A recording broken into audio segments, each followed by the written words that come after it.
Sleep is defined as the rest afforded by a suspension of voluntary bodily functions and the natural suspension, complete or partial, of consciousness.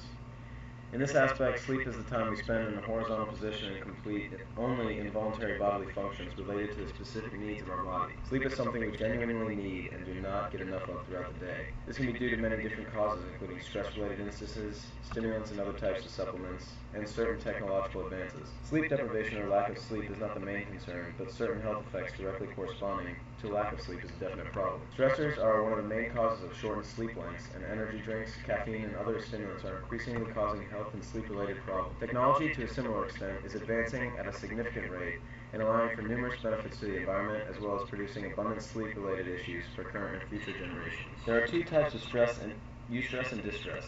Eustress is a positive type of stress that may make you nervous but ultimately ends in fulfillment of some sort. Distress, or negative stress, is the exact opposite. An example would be remembering a paper is due in 2 hours and you haven't even started. This type of stress is bad for your health and can lead to damaging effects to one's body, including high blood pressure, heart problems, pain, skin problems, and even infertility. When chronic stress takes someone over, it can be detrimental to their sleeping habits. In Jane Collingwood's article, she maintains that stress directly affects the autonomic nervous system, which deals with many involuntary behaviors, including sleep and stress. She says, in healthy people, the two branches of the autonomic nervous system maintain a balance, but many people's sympathetic nervous system stays on guard, making them unable to relax and let the parasympathetic system take over.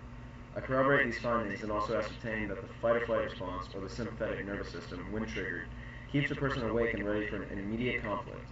Knowing this, one can conclude that if the sympathetic nervous system never allows the parasympathetic nervous system to take over, then this person is not relaxed and will surely struggle sleeping, leading to more problems in the future. The newest commercials circulating convey the same thing. Who needs sleep when you have 5-hour energy? It wakes you up with no crash. This type of substance, when put into your body, has a vast number of side effects. Recent studies in the Sleep Diagnosis and Therapy Journal claim that the rising energy drinks, high in sugar and low in caffeine, do not lighten the low sleep but exacerbate it. Studies also reported that the so-called non-caffeinated drinks actually contain larger amounts of sugar and appear to lead to greater sleepiness than control groups. I endorse these ideas because whenever I drink an energy drink in the afternoon, I feel a sugar high, which is immediately taken away by a sense of drowsiness, approximately 2 hours later. Caffeine has been proven to alleviate sleepiness, but sugar eventually produces the urge and necessity for a person to sleep. Although caffeine may halt or slow down the onset of sleep, that does not mean it is a perfectly safe alternative to energy drinks or other substances that keep a person awake. The article, Coffee, When is the Limit?, emphasizes the positive and negative effects that coffee and caffeine in general has on the population. According to the article, caffeine is shown to brighten people's days and allow for a more productive work schedule, but I believe they overlook the fact that this coffee consumption is usually either to deal with the lack of sleep from the previous night or just a morning drink because it is such an addictive stimulant.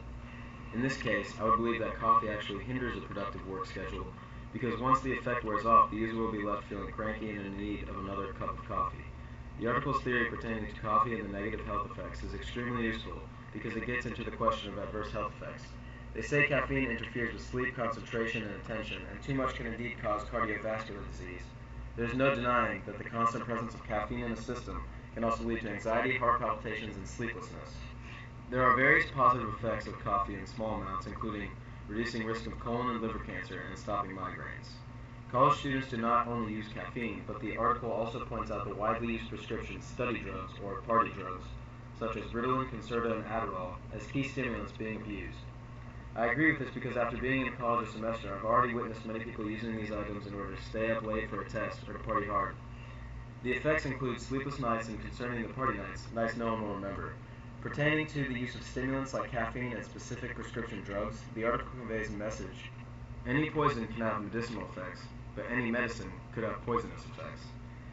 Though the world may think every innovation prequels increasing benefits to the population, there are some discrepancies when it comes to sleep.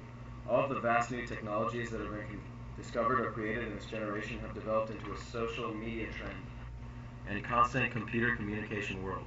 Everyone talks through text messages, Facebook, Twitter, and other social media sites.